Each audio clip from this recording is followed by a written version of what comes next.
Maupo ka lang. Magpahinga ka muna dyan. Ikaw ang supervisor ngayon. Ako na lang ang kikilos. Good girl.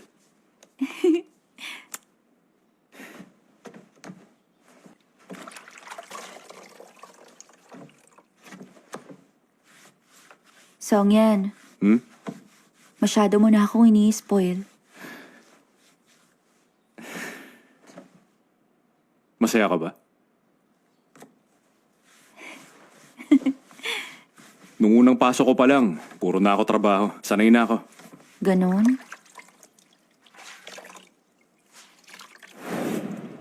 Ano, gusto mo ba akong makasama? Pinapangako ko sa'yo. Mamahalin kita. Ikaw at ikaw lang habang buhay. Ikaw talaga!